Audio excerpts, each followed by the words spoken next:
To the point بات ہو نا، مختصر ہو، وہ تو زیادہ اچھی طرح دماغ میں بیٹھ. تو لیبلوکم ایکم احسن عملا، اللہ دیکھنا چاہتے ہیں تم میں اچھا عمل کون کرتا ہے.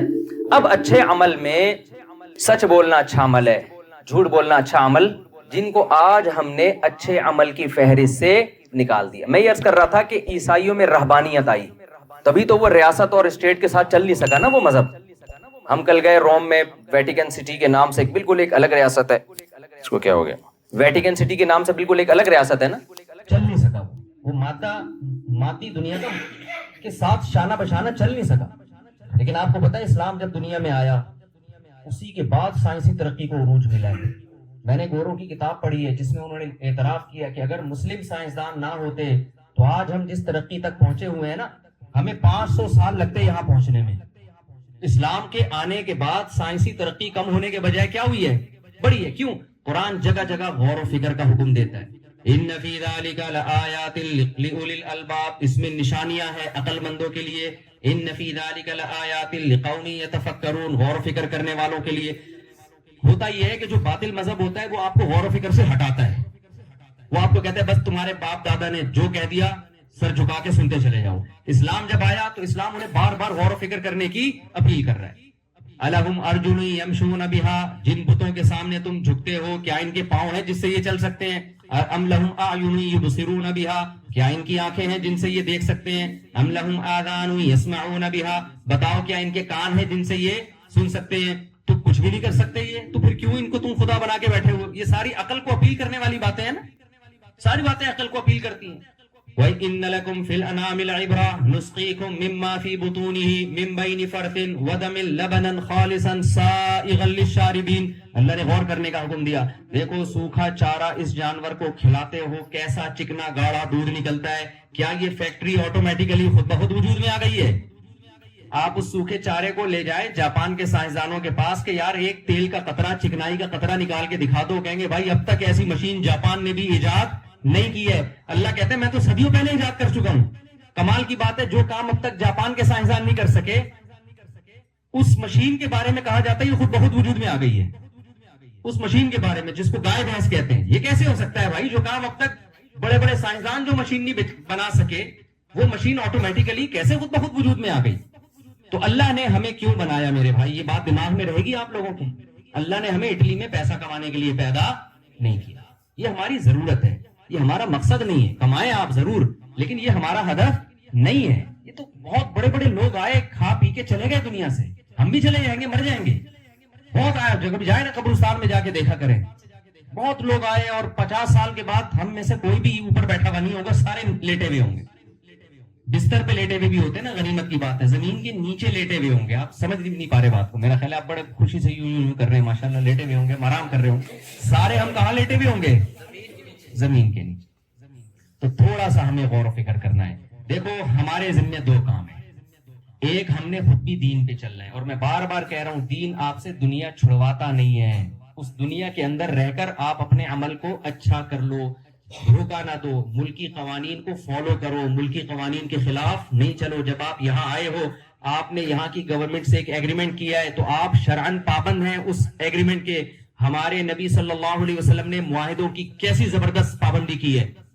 صلح حدیبیہ میں آپ صلی اللہ علیہ وسلم کا مشرکین سے معاہدہ ہوا کہ جو یہاں سے مسلمان ہو کے مشرکین کے پاس جائے گا مشرکین اس کو واپس نہیں کریں گے. لیکن مکہ میں کسی نے اسلام قبول کیا اور پناہ کے لیے مدینہ آیا تو مدینہ والے اسے پکڑ کے مکہ والوں کے حوالے کر دیں گے. بظاہر یہ بہت عجیب سی بات ہے یا نہیں ہے؟ لیکن ہمارے نبی نے یہ ایگریمنٹ زبانی کیا، ابھی اس پہ سگنیچر نہیں، زبانی ایگریمنٹ ہو چکا تھا. اتنے میں حضرت ابو جندل رضی اللہ تعالیٰ عنہ اسلام قبول کر کے آئے اور حدیبیہ کے موقع پہ نبی سے آ کے ملے. ان پہ بڑا ظلم ہو رہا تھا مشرکین کی طرف سے. یہ بات خوب سمجھنے کی ہے. ہمارے نبی نے کیا کیا؟ ان کو مشرکین کے بولو حوالے کر دیا. آپ صلی اللہ علیہ وسلم کے اپنے ساتھی پریشان ہوئے کہ ایک شخص جس پہ مکہ میں ظلم ہو رہا ہے اور وہ اسلام قبول کر کے یہاں آ رہا ہے، آپ کی پناہ میں آ رہے، یا رسول اللہ آپ ان کو کیسے واپس حوالے کر رہے ہیں تاکہ یہ دوبارہ ظلم کریں؟ اور ابھی معاہدے پہ سگنیچر بھی نہیں ہوئے. لیکن زبانی، اصل تو زبانی معاہدہ ہے نا، جب وہ ہو گیا تو ہو گیا. مسلمان کی تو کہتے ہیں نا زبان ایک ہوتی ہے. لیکن کیا بہترین مثال محمد صلی اللہ علیہ وسلم نے قائم کی ہے کہ معاہدے کو پورا کرنا ہے، چاہے ہمارے فیور میں ہو چاہے ہمارے اگینسٹ ہو. اپنے ایمان والے ساتھی کو اس وقت کتنا مشکل کام تھا ایمان قبول کرنا، آپ نے پکڑ کے مشرکین کے حوالے کر کے ایک مثال قائم کر دی. آپ صلی اللہ علیہ وسلم نے فرمایا لِكُلِّ غَادِرٍ لِوَاءٌ يَوْمَ الْقِيَامَةِ، جو بھی معاہدے کو توڑنے والے لوگ ہیں قیامت کے دن ان کے ہاتھ میں ایک جھنڈا ہوگا، ساری دنیا کو پتا چلے گا یہ شخص غدار ہے، یہ معاہدوں کو توڑنے والا. آج دنیا میں جہاں بھی جاؤ بھائی، ہمارے انڈین اور پاکستانی اور بنگلہ دیشی لوگوں کے بارے میں ایک ہی بات ہے زبان پہ، یار 2 نمبر ہی بہت ہے. آپ لوگ کے علاوہ کی بات کر رہا ہوں، یار 2 نمبر ہی بہت ہے، جھوٹ بہت ہے، جعلی حملے کروا کے آئے ہوئے ہیں، جھوٹ بہت ہے، سلپ ہو جاتے ہیں، ویزا 2 مہینے کا تھا 3 مہینے کا 6. ہمارے شیخ حضرت مفتی رشید احمد صاحب رحمہ اللہ تعالی سعودی عرب گئے، 15 دن کا ویزا تھا ان کا. وہاں جو میزبان تھے انہوں نے کہا حضرت میں جب 14 دن ہو گئے نا تو انہوں نے کہا حضرت میں آپ کا ویزا بڑھوا دیتا ہوں 8-10 دن کے لیے. حضرت نے فرمایا 15 دن میں جتنے گھنٹے بنتے ہیں نا ان گھنٹوں کے مکمل ہونے سے پہلے اگر ویزا بڑھوا دیا تو ٹھیک ہے، ورنہ 1 سیکنڈ بھی میں غیر قانونی طور پر یہاں نہیں رہوں. میں سمجھا پا رہا ہوں اپنی بات، 1 سیکنڈ نہیں گزاروں گا. مکہ کی سرزمین کی بات ہو رہی ہے، مکہ میں کیوں معاہدہ آپ کا جب ہوا ہے کہ 15 دن تو اس کا مطلب کیا ہے 15 دن. اور ہم کتنے بہانے کر لیتے ہیں کہ ابے ان کے باپ کی زمین ہے کیا، ان کے باپ کا ملک ہے، ایسے بول رہے ہوتے ہیں نا، ابے ان کے باپ ہے ہمارے، ان کے باپ کا ملک ہے کیا، ابے ہر زمین ہماری. ہم بچپن میں جا رہے ہوتے تھے نا تو اسکول سے جب نکلتے تھے تو جیسے ہمیں جیب خرچی ملی 5 روپے 10 روپے ہمارے نیچے گر جاتے تھے، تو ساتھ والا لڑکا جو کلاس فیلو ہے نا وہ اٹھا کے جیب میں ڈالتا تھا. ہم کہتے یار یہ 5 روپے میرے کہہ رہے مجھے تو اللہ کی زمین سے ملا ہے بھائی. تو سنا ہوگا آپ لوگوں نے بھی بچپن میں دیکھا ہوگا نا، وہ کہتا تھا بھائی ہمیں یہ کہاں سے ملا ہے، ہمیں تو بھائی اللہ کی زمین سے ملا. اب لڑ لو اس سے، ظاہر ہے ہر زمین اللہ کی. تو یہی ہے بھائی یہ کہ ان کے باپ کا ملک ہے. بھائی آپ معاہدوں کے پابند ہو. دیکھو ایک بات بیان کر کے بس میں بیان ختم کرتا ہوں. رسول اللہ صلی اللہ علیہ وسلم نے جب نبوت کا دعویٰ کیا، آپ صلی اللہ علیہ وسلم عبادت گزار تھے، غار حرا میں کئی سال آپ نے عبادت کی ہے، لیکن جب آپ نے 40 سال کے بعد نبی ہونے کا دعویٰ کیا تو آپ نے اپنے بارے میں یہ نہیں کہا کہ لوگوں تم جانتے ہو میں غار حرا میں کتنی عبادت کرتا ہوں، اللہ کو یاد کرتا ہوں، تم جانتے ہو. آپ نے اپنی عبادت کا ریفرنس نہیں دی. آپ نے کیا فرمایا، میں نے کبھی زندگی میں جھوٹ نہیں بولا اور امانت میں کبھی خیانت نہیں کی، میں صادق بھی ہوں اور امین بھی. 40 سال میں تم نے کبھی میری زبان سے جھوٹ کا لفظ نہیں سنا اور امانت میں خیانت. کیا مطلب، آپ جب تک کیریکٹر میں 1 نمبر نہیں ہوتے آپ اس وقت تک کسی غیر مسلم کو دعوت دینے کے اہل نہیں ہوتے. وہ آپ کی نماز اور عبادت دیکھ کے نہیں آئے گا آپ کی طرف، وہ آپ کے معاملات دیکھ کے آئے گا آپ کی طرف. تہجد میں تو 1 گھنٹہ رو رہا ہوتا ہے، صبح اٹھ کے پھر 2 نمبریاں کر رہا ہوتا ہے، تو وہ بھی ضروری ہے. عبادت، تہجد، نماز، ذکر وہ بھی ضروری. اللہ کو یاد کرنا تو بہت ضروری ہے، اس کے بغیر تو انسان کے دل میں اللہ کی محبت پیدا نہیں ہوتی، اس کو موٹیویشن ہی نہیں ملتی، وہ تو بہت ضروری ہے. لیکن آپ کو اپنا یہاں جو معاملہ ہے نا اللہ سے وہ سیدھا رکھنا پڑے گا. تو میں یہ عرض کر رہا تھا کہ دیکھو یہاں جو لوگ غیر قانونی کام کرتے ہیں، جھوٹ بولتے ہیں، ان کو گورنمنٹ کی طرف سے سزا ملے گی، لیکن قرآن ہمیں کیا کہتا ہے. دیکھو قرآن میں 2 نمبری کی سزا بہت سخت بیان کی گئی ہے. اس پر ایک اشکال ہوتا ہے کہ اللہ 2 نمبری اتنی بڑی نہیں ہے جتنی بڑی تو سزا دے رہا ہے. مثال کے طور پر قرآن کیا کہتا ہے، وَيْلٌ لِّلْمُطَفِّفِينَ الَّذِينَ إِذَا اكْتَالُوا عَلَى النَّاسِ يَسْتَوْفُونَ. تباہ ہو جائیں وہ لوگ جو اپنا حق لیتے ہیں تو پورا پورا لیتے ہیں، جب حق دینے کی باری آتی ہے تو اس میں ڈنڈی مارتے ہیں. اللہ نے ان کے لیے جہنم کی آگ کی خوشخبریاں سنائی ہیں. أَلَا يَظُنُّ أُولَٰئِكَ أَنَّهُم مَّبْعُوثُونَ. ان کو پتہ نہیں ہے کل انہوں نے اللہ کے سامنے کھڑے ہونا ہے. تو آگے بڑی سخت وعیدیں ہیں. سوال پیدا ہوتا ہے بھائی ایک آدمی نے اگر ناپ تول میں کمی کی ہے، کسی کا حق اپنا حق پورا لیا، دوسرے کا حق تھوڑا دیا، تو اس کی اتنی سی سزا قیامت میں مل جاتی کہ اللہ اس کا پورا حق دلا دیتے سامنے والے کو، حساب برابر ہو جاتا نا. کیا خیال ہے بھائی؟ اسلام میں جو چوری کرتا ہے تو حکومت کو آرڈر ہے کہ اس کا ہاتھ کاٹے. عام آدمی کو اجازت نہیں ہے کہ کسی کا ہاتھ کاٹ دیں. آپ جا کے حکومت کو آرڈر کیا ہے کہ اسلامی حکومت ہو تو حکومت کو آرڈر کیا ہے، چور کا ہاتھ کاٹے. سوال پیدا ہوتا ہے کہ اس نے چوری 5,000 کی ہوگی، 10,000 کی ہوگی اور ہاتھ 5-10 ہزار کا ہی، کروڑوں کا ہے، تو اللہ اس کا کروڑوں کا ہاتھ کیوں کٹوا دیتا ہے؟ اس کا جواب یہ ہے، یا انسان کسی کو قتل کر دے اس کی دنیا میں سزا کیا ہے کہ قاتل کو پھانسی پہ لٹکایا جائے، اس کو قتل کیا جائے. لیکن قرآن کہہ رہا ہے نا یہ تو دنیا کی سزا ہے، آخرت کی سزا ہے ہمیشہ کی آگ، ہمیشہ کی آگ ہے. کیوں؟ وجہ اس کی ہے، دیکھو اسلام میں جب آپ کوئی جرم کرتے ہیں نا تو یہ مخلوق کے ساتھ بھی ناانصافی ہے، لیکن جس خدا نے پیدا کیا اس کے حکم کی بھی نافرمانی ہے. تو آخرت میں جو اتنی بڑی سزا ملتی ہے وہ اس لیے نہیں ملتی کہ آپ نے مخلوق کا دل دکھایا ہے، وہ اس لیے کہ جس نے پیدا کیا تھا آپ نے اس کے حق کو ضائع کیا ہے. تو جو جتنا بڑا حاکم ہوگا اس کی نافرمانی کا وبال بھی اتنا ہی زیادہ ہوگا. تو مسلمان کو دیانتداری میں، سچ میں، تو جو جتنا کنفیوز ہوگا اس کی لائف اتنی ہی ایک مشکلات کا شکار ہوگی. قرآن میں اللہ نے مثال دی ہے غیر مسلم کی، کیونکہ ان کی حالت کیا ہوتی ہے. پہلا تو یہ کہ ان کو یہ پتا نہیں ہے کہ آخرت ہے یا نہیں ہے. سمجھ رہے ہیں؟ یہی نہیں پتا ان کو. یہ دنیا ہی سب کچھ ہے، تو اس دنیا میں اچھا کیا ہے اور برا کیا ہے، یہی ڈیفائن کرتے کرتے اسی کو سمجھتے سمجھتے پوری زندگی لگ جاتی ہے. مدرسے والے راستے میں کسی صاحب نے گاڑی غلط پارک کر دی، اس کو ہٹائیں، سرمئی رنگ کی گاڑی ہے، بھائی ایسا نہ کیا کریں یار. تو ساری زندگی یہ اس مدرسے والے راستے میں اس طرف، یہاں کسی نے گاڑی سرمئی رنگ کی غلط پارک کر دی، ہم دیکھ نہیں رہے، آنکھیں بند کر رہے ہیں، جو بھی اٹھ کے چلا جائے بھائی. شرمندگی کی وجہ سے ہو سکتا ہے نہیں اٹھ رہے ہو نا، صحیح ہے. تو ابھی تک کوئی نہیں اٹھ رہا بھائی. اگر ہم دیکھ بھی لیں تو کیا ہے، آنکھیں بند کریں گے. جیب کترے بھی آتے ہیں نا بیان میں، مسئلہ یہ ہے. تو وہ کہیں جیب سے کچھ نکال نہ لیں. تو وہ ایک آدمی نے کہیں کسی تقریب میں بیوی کا ہار کسی نے چوری کر لیا، سونے کا ہار تھا، کوئی دے ہی نہیں رہا. تو اس آدمی نے ایک پیالہ رکھا اور لائٹیں بند کر دی اور اعلان کیا کہ بھائی جس نے بھی یہ ہار لیا ہے چپکے سے اس میں ڈال دے، ہم کسی کے سامنے نام ظاہر نہیں کریں گے، لائٹ آف ہے، جو بھی ہے کر لے اللہ کا واسطہ. تھوڑی دیر میں جب لائٹ آن کی تو پیالہ بھی غائب.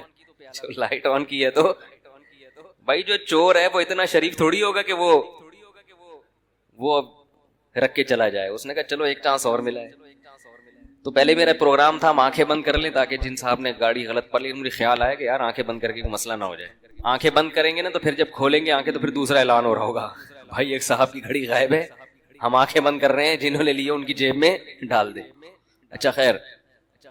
تو اللہ تعالیٰ نے غیر مسلم کی حالت کو، کیونکہ میں پہلے عرض کر رہا تھا کہ جو جس کے پاس اسلام نہیں ہے اسے یہی نہیں پتا کہ یہی زندگی اصل ہے یا اس کے بعد بھی کوئی زندگی ہے. یہی اصل ہے تو اس میں اچھا کیا ہے اور برا کیا ہے، وہ ہمیشہ کنفیوز رہتا ہے. کبھی وہ سوچتا ہے کہ اچھا وہ ہے جس کو میرے والدین اچھا کہیں، لیکن اس کی فطرت اس کو قبول نہیں کرتی. بات بات پہ اس کے اپنے پیرنٹس سے بھی جھگڑے ہوتے ہیں. حقوق کیا ہیں، کس کے کتنے حقوق ہیں، دینے ہیں نہیں دینے، اسی جنگ میں لڑتے لڑتے ان کی عمریں پوری ہو جاتی ہے. اسی کنفیوژن میں کسی نے کنٹری کو خدا بنا لیا، ملک کو، لیکن وہ اس میں مطمئن نہیں ہوتا. اس سے جب سوالات پوچھے جائیں تو وہ خود پریشان ہوتے ہیں کہ بھئی یہ لکیریں بھی تو انسان کی کھینچی ہوئی ہیں. کسی نے یعنی حقوق کا سمجھ میں نہیں آ رہا اس کو کہ والدین کو رکھنا ہے کہ نہیں رکھنا، ان کے کیا حقوق ہیں. کسی نے دولت کو اپنا خدا بنا لیا. تو ایک چیز پھر یہ جتنے بھی مذہب والے لوگ ہیں نا آہستہ آہستہ ایک طرف کو یہ جانے لگتے ہیں کہ بھائی اصل ہے پیسہ، کیونکہ اس سے تمام ضرورتیں پوری ہوتی ہیں. جس کے پاس پیسہ ہے اس کی چلتی ہے، جو چاہے گا وہ کر لے گا. لیکن اللہ تعالیٰ نے انسان کی صلاحیتیں محدود رکھی ہیں. پیسے سے ساری چیزیں حاصل نہیں ہوتی.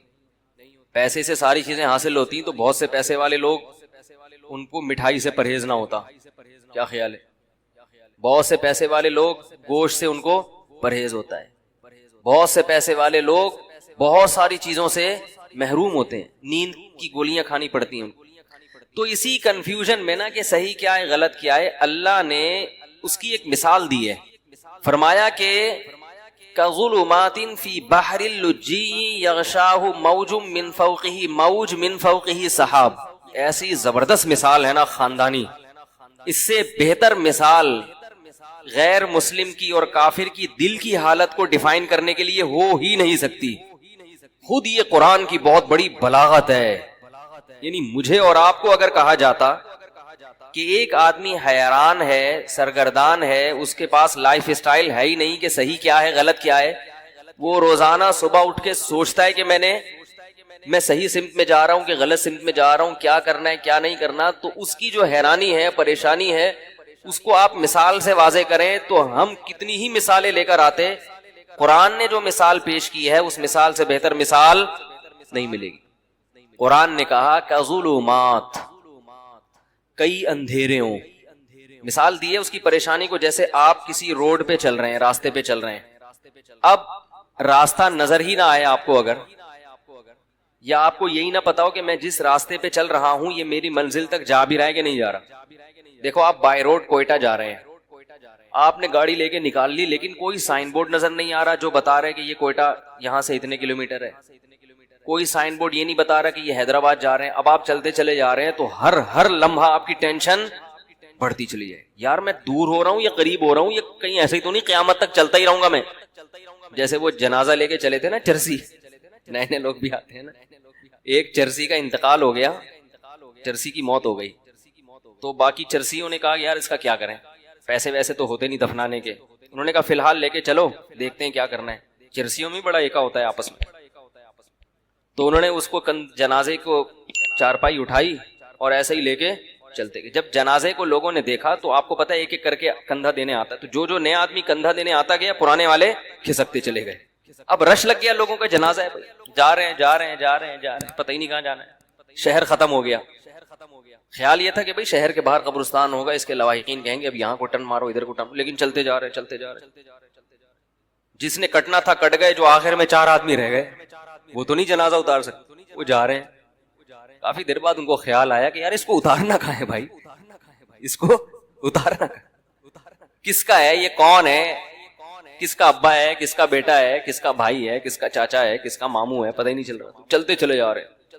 تو آپ کو منزل ہی کی خبر نہ ہو کہ جانا کہاں ہے تو آپ چلتے چلے جائیں گے اور ٹینشن آپ کی بڑھتی چلی جائے گی. جیسے اس جنازے کی چارپائی والوں کی ٹینشن بڑھ رہی تھی، یار کدھر ٹکائیں اس کو، پھینک کے بھی نہیں آ سکتے نا. تو اللہ نے مثال دی ہے کہ ظلمات فی بحر، فرمایا بہت سارے اندھیرے ہوں اور کوئی شخص سمندر کی تہ میں ہو.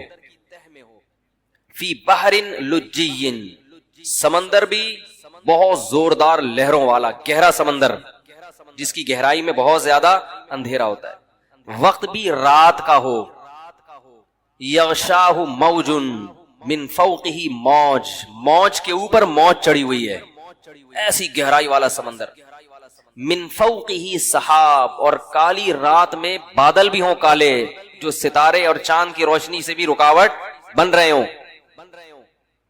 اور اندھیرے کا یہ عالم ہے اذا اخرج یدہ لم یکد یراہا، جب اپنا ہاتھ نکال کے وہ دیکھنا چاہتا ہے تو اس بات کا کوئی امکان ہی نہیں ہے کہ ہاتھ بھی دیکھ سکے. یہ نہیں کہ ہاتھ دیکھ نہیں پا رہا، یہ ممکن ہی نہیں ہے، اس کا بھی تصور نہیں ہے.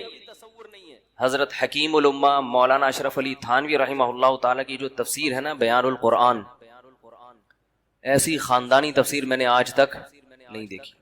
اس کی اردو بہت گاڑی ہے، اس لیے عام لوگوں کی سمجھ میں نہیں آتی. تو خاص طور پہ جو اہل علم حضرات ہیں، میں تو چھوٹا منہ بڑی بات ہوگی لیکن میں ان سے بڑوں ہی کی نسبت سے ایک بات کہتا ہوں کہ اپنے مطالعہ میں بیان القرآن کو لازمی شامل کرو. حقیقی معنوں میں قرآن کی تفسیر ہے، دائیں بائیں نہیں ہوتا، موضوع من گھڑت ضعیف روایتیں نہیں ہوتی، ٹو دا پوائنٹ بات ہوتی ہے اور قرآن کو حل کیا ہوتا ہے. ایران تران نہیں ہے اس میں. بعض تفسیروں میں ایسا ہوتا ہے کہ اللہ کا کلام کم ہے اپنا آپ کا، پھر ہر شخص نے تفسیر کو بھی اپنے حساب سے ڈھالنے کی کوشش کی ہے، ہر آدمی نا آیتوں سے اپنے مطلب نکال کے اس کو. تو بیان القرآن ایک ایسی تفسیر ہے اردو میں مگر گاڑی اردو ہے، ٹو دا پوائنٹ بات ہوتی ہے. ایسا خاندانی ترجمہ، ہوائی فائرنگ نہیں ہے اس میں. ترجمہ کیسا خاندانی کہ اگر انہوں نے کہیں ہی کا لفظ بڑھایا ہے تو حاشیہ چڑھایا کہ میں نے اس ترجمے میں ہی کیوں بڑھایا ہے، یہ کس قاعدے سے، عربی کے کس قاعدے سے استدلال کیا ہے. بھی کا لفظ بڑھایا ہے تو حاشیے میں عربی میں لکھا ہے کہ یہ بھی میں نے کیوں بڑھایا ہے، اس میں بھی کا لفظ کیوں بڑھایا ہے. ایک ایک لفظ میں کہیں عظیم کا لفظ بڑھا دیا، کہیں تنوین سے کیا یعنی اتنی عربی گرامر کی باریکیاں ہیں کہ وہ علماء ہی سمجھ سکتے ہیں کہ یہ کیسی تفسیر، عوام کو کی پلے پڑنے والی نہیں ہے. یہ بھی پہلے بتا دوں، اردو بہت گاڑی ہے اس کی. تو بیان القرآن میں یہ لکھا ہے، اس میں بلاغت کے نکات بھی ہوتے ہیں. انہوں نے لکھا ہے کہ ہاتھ کی مثال اللہ نے کیوں دی ہے. اذا خرج یدہ، اللہ نے کہا کہ اتنا اندھیرا ہے کہ ہاتھ نکال کے دیکھنا چاہے تو وہ بھی نظر نہیں آتا. فرمایا اس لیے کہ ہاتھ کو اپنے حساب سے قریب اور دور کر سکتے. بعض لوگوں کی دور کی نظر کمزور ہے, بعض کی قریب کی نظر کمزور ہے. ہاتھ کے علاوہ جو ہے نا, ہاتھ جب آپ ایسے کریں, ایسے کر لو, تھوڑا دور کر لو, یوں آنکھیں پھاڑ کے تھوڑا سا, اور اپنے حساب سے مینج کر سکتے ہو آپ اس کو. اپنا ہاتھ بھی اگر سجائی نہیں دے رہا, کس قدر اندھیرا ہوگا. تو اللہ فرماتے ہیں اس شخص کی مثال ہے کس کی, جس کے پاس ہدایت کی روشنی نہیں ہے. جیسے یہ حیران سرگردان سفر کرے گا, اب اس کو کیا پتا کہ اگلا قدم میں نے کہاں رکھنا ہے, اگلے قدم میں کھائی ہے یا پھول بچھے ہوئے ہیں یا قالین بچھے ہوئے ہیں. ساری زندگی اسی قسم پرسی میں گزارے گا جو شخص. اس کی دل کی حالت کیا ہوگی, دماغ کی حالت کیا ہوگی, کیسی پریشانی ہوگی. یہ دنیا کا عذاب ہے ان لوگوں کے لیے جو شریعت کو فالو نہیں کرتے. ہر شخص کو خوش کرنے کی کوشش میں لگے ہوئے ہیں. داڑھی کیوں نہیں رکھی جاتی, لوگ کیا کہیں گے. کیا بغیر داڑھی والوں سے لوگ خوش ہیں بھائی؟ میں اچھا نہیں لگوں گا, ملا سا لگوں گا, لوگ کیا کہیں گے. تو بھائی لوگوں کا تو میں تو اب تو مجھے تو یوٹیوب پہ سب سے آیا ہوں نا, کوئی صفائی پہ بیان کرو, اس بیان پہ پھر خیر. تو اللہ تعالیٰ نے کیا مثال دی, ہمیں یس کر رہا تھا کہ ہم بھی کیا کرتے ہیں. کافر تو مکمل کنفیوز ہوتا ہے, مسلمان آدھا تیتر آدھا بٹیر. وہ کلمہ تو پڑھ لیتا ہے, جنت جہنم پہ یقین بھی کر لیتا ہے, لیکن آدھی شریعت کو فالو کرتا ہے. اتوار کو بیان سننے آ جائے گا, جمعے کا بیان سن لے گا, لیکن بہت ساری چیزوں میں کیا کرے گا, یار نہیں یار یہ بیوی ناراض ہو جائے گی, یار یہ تو ابا, یہ تو دوست بولیں گے یار تم تو پروفیشنل مولوی لگ رہے ہو بالکل ہی, یار تم تو بالکل ہی یار یعنی عجیب سے ہو گئے ہو. اس طرح کی باتیں لوگ کرتے ہیں. تو ایسے لوگ یہ سمجھتے ہیں کہ ہم لوگوں کو خوش کر کے سکون کی زندگی گزاریں گے, حالانکہ وہ سکون کی زندگی نہیں گزار سکتے. کیوں؟ قرآن نے اس کو بڑا اچھی مثال سے سمجھایا ہے. فرمایا ضرب اللہ مثلا رجلا فیہ شرکاء متشاکسون ومثلا ورجلا سلما لرجل. فرمایا بتاؤ ایک آدمی ایسا ہے جس کے کئی آقا ہوں, کئی محبوب ہوں, اور وہ کئی محبوب بھی ایسے ہیں جن کے مزاجوں میں آپس میں بڑا اختلاف ہو. کئی محبوب ایسے ہیں جن کے مزاجوں میں آپس میں, مثال دیتا ہوں, کسی کی 4 بیویاں اور چاروں اپوزٹ دماغ کی ہیں, تو وہ ڈپریشن کا مریض بنے گا کہ نہیں بنے گا؟ چاروں کو خوش رکھنا اس کے لیے ممکن ہوگا ہی. چاروں کا مزاج بالکل الگ, چاروں پھڈے باز. وہ کہتی ہے میری دعوت قبول کرو, میرے ہاں ناشتہ کرو, کہہ رہی ناشتہ آپ نے میرے ہاں ہی کرنا ہے. تیسری کہہ رہی ناشتہ تو آپ کا باپ بھی میرے ہاں کرے گا. چوتھی کہہ رہی ہے ناشتہ روزانہ کس کے گھر ہوگا, ایک کے ابا ایس ایچ او ہیں, ایک کے ڈی ایس پی, ایک کے آرمی میں,